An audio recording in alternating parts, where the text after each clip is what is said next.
The morning of Saturday, November 19th, 1988, in Hayward, California, began with a kind of crisp, golden sunlight that promised a perfect autumn day.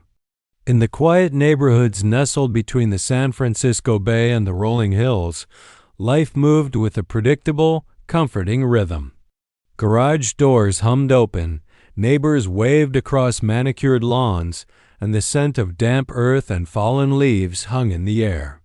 For 9-year-old Michaela Joy Garrick, a girl whose bright eyes and infectious smile could light up any room, it was a day for simple adventures. She was a child of the 80s, a time when the world still felt vast and safe, and the greatest worry was getting home before the streetlights flickered on. Michaela was known for her kindness, a gentle soul who loved music, drawing, and her friends. That morning, she and her best friend, Katrina Rodriguez, decided to embark on a small journey to the nearby Lucky Store on Mission Boulevard. They were looking for snacks and the kind of carefree joy that only a Saturday morning can provide. As the two girls set off on their scooters, the rhythmic click-clack of the wheels against the pavement was the soundtrack of their innocence. They moved through the streets with the confidence of children who believed their community was a sanctuary. To them, Hayward was not just a place on a map, but a network of familiar faces and safe havens. The Lucky Store was a local landmark, a bustling hub of activity where families did their weekly shopping and kids gathered to spend their pocket change. When they arrived, the parking lot was busy, filled with the hum of car engines and the chatter of shoppers. They parked their scooters near the front entrance, a casual gesture of trust that would soon be hauntingly re-examined. Inside, the store was a cathedral of consumerism, filled with the bright colors of cereal boxes and the sweet aroma of the bakery. The girls spent several minutes deliberating over their choices, finally settling on some candy and sodas. It was a mundane, beautiful moment of childhood autonomy, one that millions of children across America experience every single day.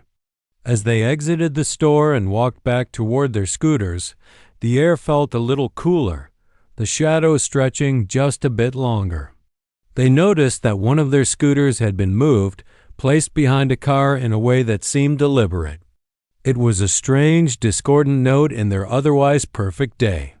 Michaela, ever the polite and responsible child, went to retrieve it. She didn't see the danger lurking in the silver lining of the afternoon. A man was standing by a car nearby, watching them with a calculated stillness. He was a shadow in the sunlight, a predator who had chosen this moment, this place, and this child. As Michaela reached for the scooter, the man moved with a sudden violent efficiency. In an instant, the peaceful atmosphere was shattered. He grabbed Michaela, his movements practiced and cold, and forced her into his car. Katrina stood frozen, the world turning into a slow-motion nightmare. She saw her friend's face, a mask of confusion and terror, before the car door slammed shut with a finality that would echo for decades. The sound of the engine racing away was the last thing Katrina heard before she began to scream. Those screams, piercing and raw, ripped through the mundane chatter of the parking lot, signaling the end of an era for Hayward. Within seconds, a young girl had been snatched from the heart of her community, leaving behind only a discarded scooter and a trail of broken dreams. The witness accounts would later describe a white man in his 20s or 30s, with long, dirty blonde hair and a chillingly calm demeanor. But in those first frantic moments, all anyone knew was that Michaela was gone. The police were called, and the quiet streets of Hayward were soon flooded with sirens and flashing lights. The search began immediately, with officers and volunteers scouring the area, their faces etched with a mixture of determination and dread. The news spread like wildfire, a cold shiver passing through every home in the city. Parents clutched their children a little tighter, and the once inviting parks and playgrounds suddenly felt ominous. The immediate aftermath was a blur of activity and agonizing silence. At the Garrick household, the atmosphere was thick with a tension that defied words. Sharon Garrick, Michaela's mother, found herself thrust into a reality that no parent should ever have to face. The house, once filled with Michaela's laughter and the sound of her practicing her flute, became a command center for a desperate search. Every phone call brought a jolt of hope, followed by the crushing weight of disappointment. The community rallied around the family, dabbing their eyes as they danned posters on every telephone pole and storefront. Michaela's face, with her signature pigtails and a smile that seemed to promise a bright future, looked back at them from thousands of flyers. It was a plea for help, a cry for justice, and a reminder of the fragility of the world they thought they knew. The investigation was intensive, with detectives working around the clock, following every lead and questioning every potential witness. Yet, as the hours turned into days, the trail began to grow cold. The abduction of Michaela Garrick was not just a local tragedy. It was a cultural turning point. It happened at a time when the United States was becoming increasingly aware of the dangers facing its children, following other high-profile cases like that of Etan Patz and Adam Walsh. The image of the missing child on a milk carton became a haunting staple of American life. In Hayward, the sense of security was irrevocably broken. The stranger danger warnings that had once been abstract concepts became a terrifying reality. The cultural landscape was shifting, and the way parents raised their children would never be the same. The innocence of the 80s was fading, replaced by a new era of vigilance and fear. As the first week of Michaela's disappearance came to a close, the city held a candlelight vigil. Thousands gathered, the flickering flames reflecting the collective grief and the stubborn hope that she might still be found. But beneath the prayers and the hymns, there was a growing realization that something fundamental had changed. The silence from the kidnapper was deafening, a void that began to consume the hearts of everyone who knew and loved Michaela Joy Garrick. The sirens that soon filled the air of Hayward were not just sounds of an emergency, they were the beginning of a long, agonizing silence that would stretch for more than 3 decades. As the initial shock in the Lucky Store parking lot began to settle, a frantic energy took hold of the community. Within hours, the Hayward Police Department had established a perimeter, and the quiet suburban streets were transformed into a grid of intense scrutiny. But in the middle of this organized chaos stood Katrina, a 9-year-old girl whose world had just been torn apart in a few terrifying seconds. Her eyes, wide with a trauma no child should ever carry, were the investigators' only window into the identity of the monster who had vanished into the Saturday sun. She spoke of a man with cold, blue eyes and long, stringy hair, a description that would soon be etched into the minds of every resident in Northern California. It was the face of a nightmare, rendered in charcoal on a police sketch pad, a ghostly image that would haunt the town's storefronts and telephone poles for years to come.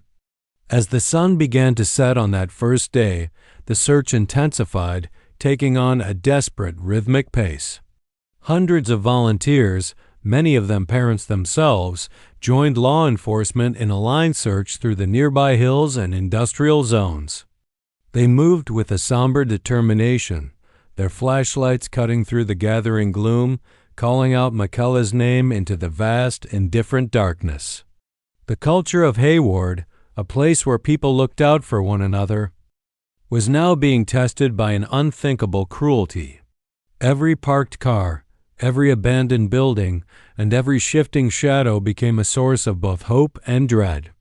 The local media had picked up the story, and by the next morning, Michaela's bright, pigtail-wearing image was on every television screen in the Bay Area. The collective empathy of a nation began to pour toward the Garrick family, but for Sharon, tucked away in a house that felt suddenly too large and too quiet, the outpouring of support was a thin veil over an ocean of grief. The investigation quickly moved into a phase of deep analysis, with detectives meticulously cataloging every detail of the abduction site. They focused on the scooter, a small silver piece of childhood left lying in the dust. It was more than just a piece of evidence. It was a physical manifestation of the moment Michaela's life was rerouted. Forensic teams worked with a delicate precision, hoping to find a fingerprint, a hair, or a single fiber that the kidnapper might have left behind. They scrutinized the tire tracks left by the getaway car, trying to match them to a specific make and model. Every lead was followed. Every registered sex offender in the area was interviewed, and every tip from the public was logged with a fading sense of optimism. The logic of the investigation was sound, but they were chasing a ghost who had mastered the art of disappearing in plain sight. The man with the blue eyes had managed to slip through the dragnet, leaving behind a community shattered by its own vulnerability. By the second week, the atmosphere in Hayward had fundamentally shifted. The once vibrant parks were empty, and the sound of children playing outside had been replaced by a guarded, watchful silence. Parents no longer let their children walk to the store alone, and the stranger danger curriculum in local schools was taught with a new, grim urgency. This was the era of the missing child phenomenon in America, a time when the fear of abduction was woven into the fabric of daily life. The case of Michaela Garrick became a symbol of this cultural anxiety, a reminder that evil didn't always hide in the dark. Sometimes it waited in the bright light of a Saturday afternoon. The psychological impact on the town was profound, a lingering trauma that manifested in locked doors and suspicious glances. The sense of shared trust that defines a community was being eroded, replaced by a collective hypervigilance that would last for generations. In the midst of this darkness, Sharon Garrick became a beacon of resilience. She refused to let her daughter's name fade into the archives of unsolved crimes. She appeared on national talk shows, her voice steady but her eyes betraying a mother's bottomless sorrow, pleading for anyone with information to come forward. She understood that in a case like this, the greatest enemy was time. As the weeks turned into months, the initial surge of media attention began to wane, but Sharon's commitment only grew. She turned her grief into a crusade, advocating for better laws to protect children and more resources for families of the missing. Her house became a shrine to Michaela, filled with her drawings, her flute music, and the persistent hope that one day the front door would open and her daughter would walk through. It was a heart-wrenching display of human endurance, a testament to the bond between a mother and child that even the cruelest act could not sever. Yet, despite the thousands of tips and the relentless work of the Hayward police, the trail eventually went cold. The files were moved from active desks to the storage rooms of the cold case unit, where they sat as a silent reproach to the limitations of justice.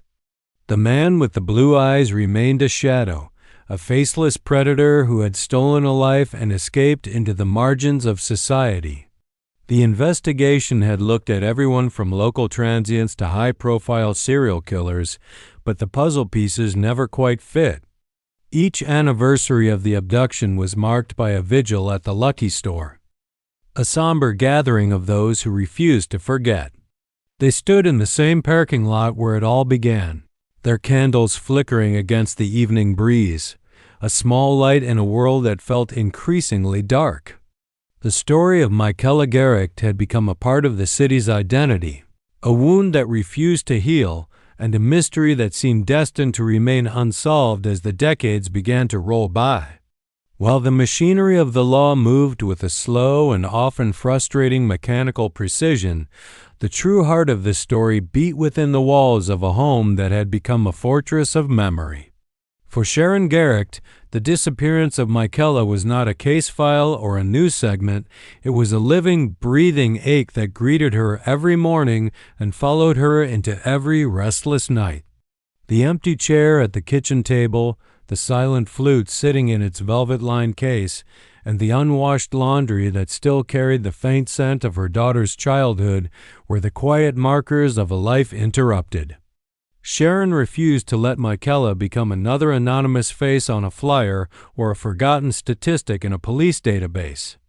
In the years following the abduction, she transformed her grief into a radical, enduring form of love. She became the architect of her daughter's legacy, ensuring that the world would never look away from the little girl with the pigtails who had simply gone to buy candy and never came back. This was an era in American culture where the home was supposed to be a sanctuary, yet the Garrick house became a site of both mourning and activism. Sharon understood that the only way to keep the search alive was to keep Michaela's spirit present in the hearts of strangers. She started a blog, a digital diary of her soul, where she wrote letters directly to her daughter. These were not just updates on the investigation. They were the whispers of a mother's heart, filled with the mundane details of life that Michaela was missing. She wrote about the changing seasons, the way the light hit the hills in autumn, and the unwavering belief that somewhere, somehow, Michaela was still out there. This act of public grieving resonated deeply with a nation that was increasingly terrified for its own children. Sharon wasn't just fighting for her daughter. She was fighting for the very idea of safety in America, becoming a founding voice in a movement that would eventually lead to more robust systems for tracking missing persons. However, the path of a mother in search of her child is paved with a unique kind of cruelty. For every legitimate lead, there were 100 cruel pranks and thousands of false hopes. The Garrick family had to endure the taunts of anonymous callers and the bizarre claims of psychics who traded in false comfort. Each time the phone rang in the middle of the night, Sharon's heart would leap with a terrifying hope, only to be crushed by the reality of a dead end or a malicious lie. This constant cycle of emotional upheaval took a profound toll, not just on Sharon, but on the entire community that had wrapped its arms around her. The culture of Hayward had become one of shared trauma, where every resident felt the weight of Michaela's absence. The Lucky Store, once a place of simple convenience, had become a somber monument to the day the music stopped. People would pass by the spot where the scooter had lain and feel a cold shiver, a reminder of the predator who had walked among them and the justice that remained elusive. In the middle of this decades-long vigil, the landscape of forensic science was beginning to shift, though the changes felt agonizingly slow to those waiting for answers. The 90s and early 2000s brought the advent of more sophisticated DNA profiling, and Sharon remained at the forefront of the push to apply these new tools to Michaela's case.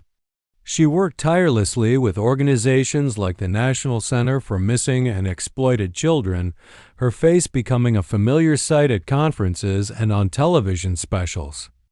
She was a woman who had been hollowed out by loss but filled back up with a fierce, uncompromising purpose. Her advocacy helped shift the American perspective on cold cases, moving them from the back of the file room to the front of the public consciousness.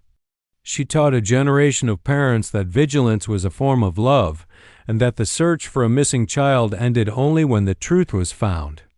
As the 20-year mark approached, the physical toll of such a long and heavy burden began to manifest. The stress of living in a state of perpetual what-if is a weight that the human body was never designed to carry.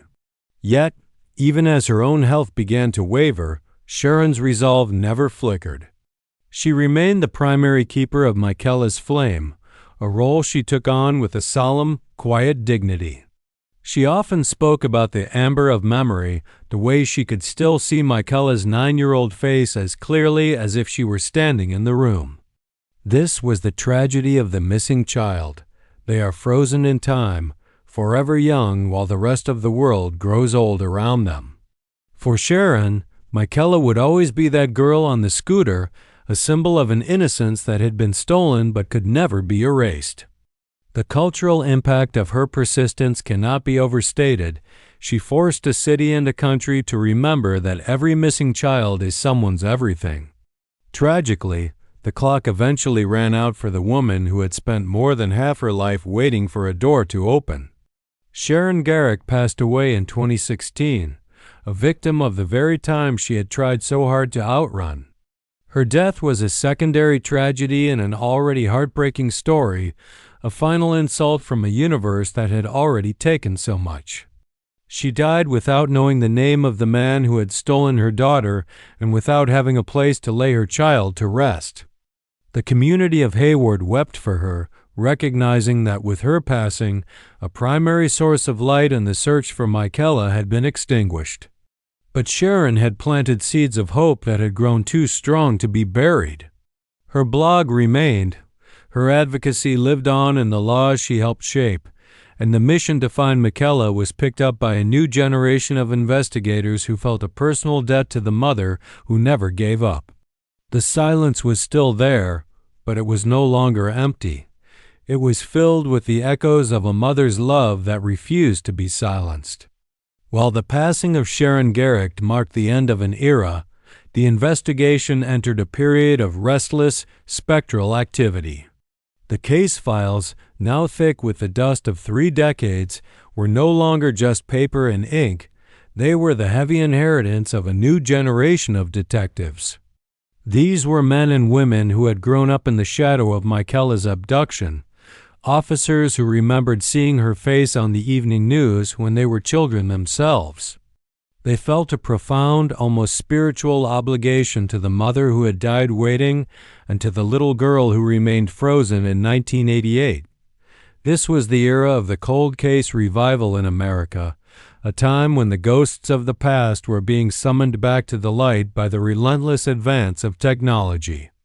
In the quiet corridors of the Hayward Police Department, the air was thick with the scent of old coffee and the hum of high-powered servers as investigators began to re-examine every hair, every fiber, and every grainy photograph with a level of scrutiny that would have been impossible in the 80s. The narrative of the investigation began to weave through a series of chilling possibilities as detectives looked for patterns in the darkness. They revisited the stories of other stolen children, searching for a signature, a common thread that might lead them to the man with the blue eyes. One of the most haunting detours took them to the case of J.C. Jugard, who had been kidnapped in South Lake Tahoe and held captive for 18 years. When J.C. was miraculously found alive in 2009, a surge of hope, sharp and painful, rippled through the Garrick family and the entire Bay Area. Could Michaela be out there too, hidden in a backyard or a basement, just waiting for the world to find her? The psychological weight of this hope against hope was almost unbearable. It forced the community to confront the darkest corners of the human condition, the idea that a child could be kept in the shadows for a lifetime. But as the investigation into J.C.'s captor, Philip Garrido, deepened, the links to Michaela remained tantalizingly thin, leaving the investigators back in the silence of their own evidence room. As the years rolled into the late 20-teens, the culture of investigative work was being transformed by the rise of forensic genealogy. This was a movement that turned the private curiosity of family history into a powerful weapon for justice. Investigators began to realize that the killer wasn't just a ghost, he was someone with a family, a history, and a genetic footprint. They began to look at their evidence through a new lens, understanding that even the smallest, most degraded sample of DNA could hold the key to a name. The atmosphere in the cold case unit was one of quiet, simmering intensity. Every time a new hit appeared in a database, the tension in the room would spike, only to settle into the familiar, weary rhythm of elimination when the lead proved fruitless. It was a war of attrition against time, a struggle to find the truth before the witnesses died and the memories faded into the gray haze of the past. The human element of the case remained its most powerful driver. The detectives often found themselves visiting the Lucky Store, which had since changed names and ownership, but still held the indelible imprint of that Saturday morning. They would stand in the parking lot, watching children laugh and play, and feel the crushing weight of the what-ifs. What if the scooter hadn't been moved? What if a witness had acted a second sooner? These questions were the background noise of their lives, a constant reminder of the fragility of the peace they were sworn to protect. They were not just chasing a criminal, they were trying to heal a wound that had become a permanent part of the city's identity. The culture of the department had become one of quiet reverence for the victims, a belief that no case was ever truly closed until the story had an ending. They were the keepers of a sacred trust, a commitment to a little girl who had become everyone's daughter. In 2012, a significant break seemed to emerge when a convicted kidnapper and murderer named Wesley Shermantain, one of the so-called speed freak killers, began to taunt investigators from death row with information about missing children. He provided maps and descriptions of burial sites in the rural areas of San Joaquin County. The news sent a shockwave through Hayward. For weeks, the nation watched as excavators tore into the earth, searching for the remains of the lost. The emotional toll on the Garrick family during this period was devastating. Each bone fragment found, each piece of clothing unearthed, was a potential answer and a potential heartbreak. The imagery of the search, the deep trenches and the sifting of dirt, became a metaphor for the investigation itself, a desperate attempt to pull the truth out of the ground. Yet, once again, the search for Michaela ended in a hollow silence. Shermantain's leads didn't bring her home, leaving the investigators to pack up their tools and return to the quiet, dusty archives. This cycle of hope and despair was the defining rhythm of the case's fourth decade. It was a test of endurance for the investigators and a source of profound, lingering trauma for the community. The man with the blue eyes had become a mythic figure of evil, a shadow that seemed to grow longer with every passing year. But beneath the frustration and the failed leads, a new foundation was being laid. The detectives were no longer just looking for a man, they were building a digital and genetic web that was slowly, invisibly closing in. They were leaning into the expertise of forensic artists who used age progression software to imagine what Michaela might look like as a woman in her 30s, a haunting image that was shared across social media. It was a reminder that while the world had moved on, Michaela Joy Garrick was still out there, a missing piece of a puzzle that the world refused to abandon. The stage was being set for a breakthrough that would not come from a tip or a confession, but from a single microscopic legacy left behind on a silver scooter. The turning point did not arrive with a dramatic confession or a sudden witness emerging from the shadows, but rather through the quiet, tireless evolution of forensic science. For 32 years, a silver scooter had sat in the evidence locker of the Hayward Police Department, a cold and metallic witness to a crime that had frozen a community in time. It was a relic of a Saturday morning that never truly ended, carrying with it the invisible signature of a predator. In 2020, as the world was retreating into the isolation of a global pandemic, a group of investigators decided to look at that scooter one more time using technology that would have seemed like science fiction back in 1988. They were no longer just looking for a name, they were looking for a ghost. Through the meticulous application of advanced fingerprinting techniques, they managed to pull a partial palm print from the frame of the scooter. This single microscopic detail was the key that would finally turn the lock on a mystery that had spanned generations. When the print was run through the national database, the system didn't return a new name, but a familiar one that sent a chill through the cold case unit. David Emery Mish. He was not a man hiding in a distant state or living under a false identity. He was a man who had already been consumed by the very system he had tried to outrun. Mish was currently serving time in a California prison for a 1989 murder, and he had recently been linked to the brutal 1986 killings of two young women in Fremont, Jennifer Dewey and Michelle Xavier. The realization was a devastating blow to the collective psyche of the investigators. The man they had been hunting for 3 decades had been right there, tucked away in the shadows of the prison system, while Michaela's family had suffered through 32 years of agonizing silence. It was a stark reminder of the limitations of justice and the ways in which evil can hide in plain sight, even behind bars. The profile of David Misch was that of a calculated serial predator, a man whose life was a trail of broken families and stolen futures. His link to the Hayward case transformed the narrative from a single, isolated abduction into part of a darker, more systemic pattern of violence in Northern California during the 80s. Investigators began to piece together his movements, realizing that he had been operating in the area with a terrifying sense of impunity. The culture of the time, with its fragmented communication between different police jurisdictions, had allowed him to slip through the cracks. As the news of the charges against Misch broke in December 2020, the community of Hayward felt a complex surge of emotions. There was relief, yes, but it was a bitter, heavy kind of relief. The name they had waited so long to hear was now attached to a face that radiated a chilling lack of remorse. For the Garrick family, the news was a bittersweet homecoming. Sharon's sister and Michaela's father were left to process the revelation without the woman who had fought the hardest to see this day.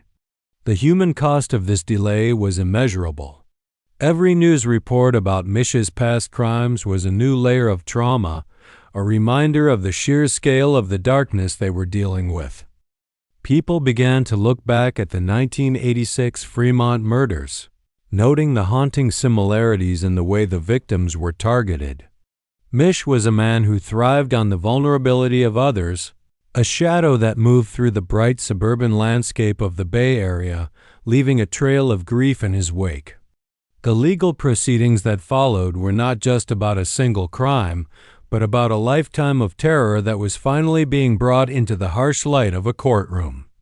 The atmosphere during the initial hearings was thick with a palpable, simmering anger. Misch, now an older man, appeared in court with a demeanor that many described as dismissive and arrogant. At one point, he was even removed from the courtroom for singing loudly during a sentencing hearing for his other crimes, a grotesque display of his total lack of empathy for the lives he had destroyed. This behavior only deepened the resolve of the prosecutors and the community. They were no longer just seeking a conviction.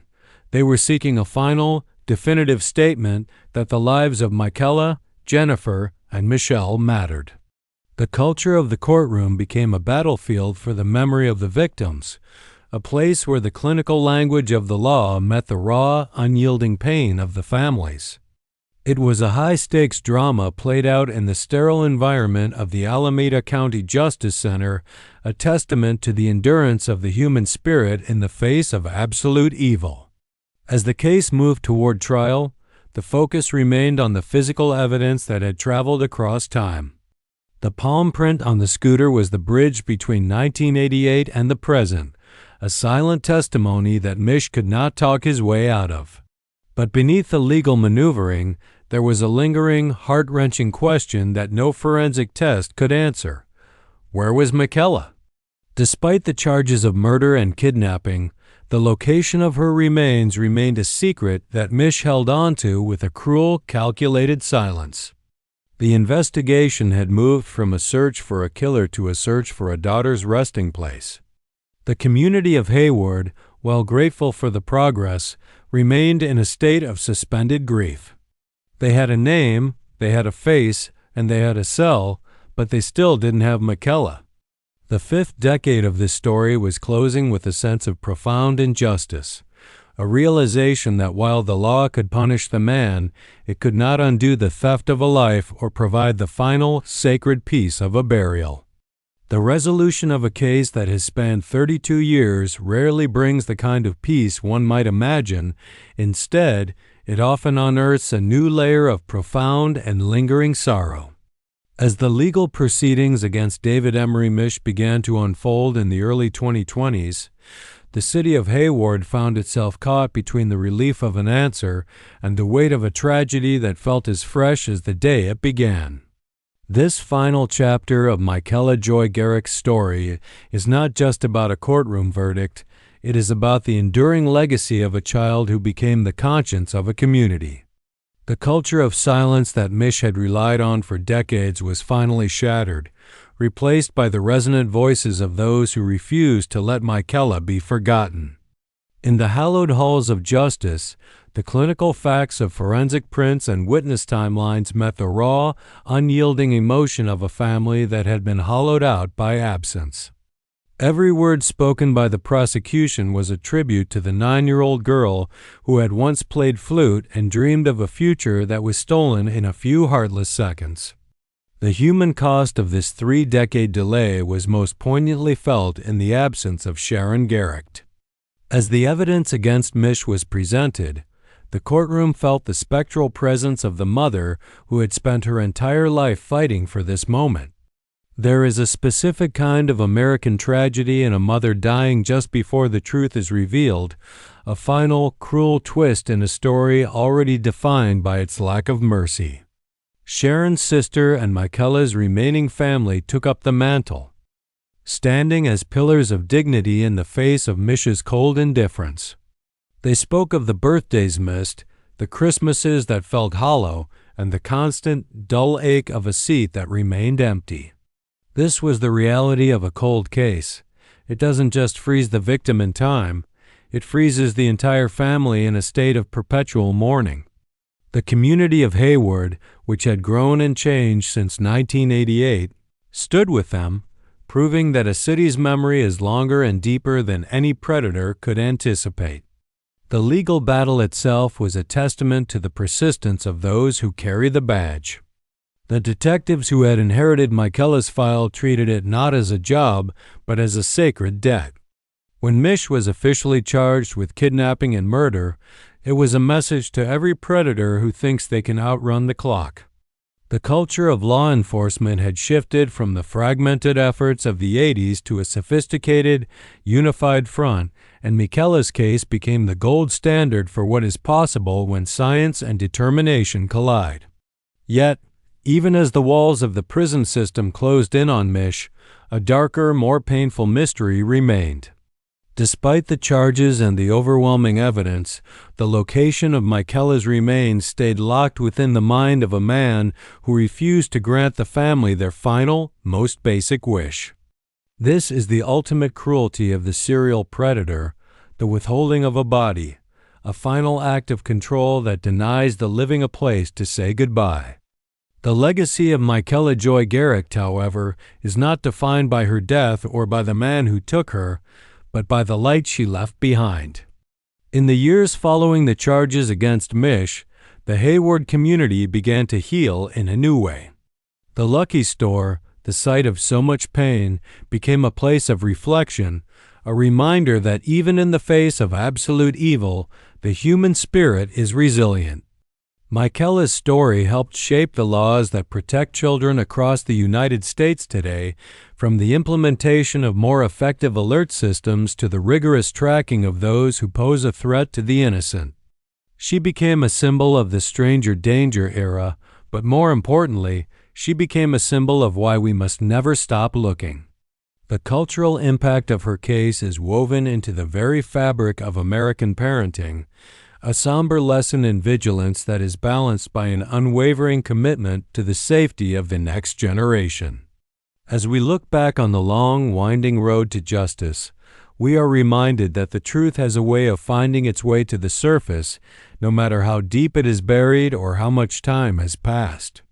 The story of Michaela is a tragedy, but it is also a story of a mother's love that transcended death, a community's loyalty that never wavered, and a scientific pursuit that refused to admit defeat. When we think of Michaela now, we shouldn't just see the face on the missing flyer. We should see the vibrant, creative soul she was and the powerful force for change she became. The silence that once haunted the streets of Hayward has been replaced by a quiet, somber understanding. Justice may be delayed and it may be incomplete, but it is never irrelevant. Every step taken to find her, every prayer whispered in the dark, and every forensic test run in a quiet lab was an act of rebellion against the darkness. In the end, the case of Michaela Joy Garrick teaches us that we are all keepers of each other's stories. As David Mish faces the consequences of his actions in the twilight of his life, the world continues to move forward, carrying Michaela's memory like a flickering candle in the wind. The search for her remains continues, a quiet mission that will not end until she is brought home. Until then, she lives on in the music of a flute, in the sketches of a young artist, and in the heart of every parent who holds their child a little tighter tonight. We leave this story not with a sense of closure. For closure is a myth in the face of such loss, but with a sense of profound respect for the endurance of the human heart. Thank you for standing with us through this journey, for remembering Michaela, and for believing that the truth is always worth the wait. Stay safe, cherish those you love, and never let the shadows dim the light of those who are lost but never truly gone.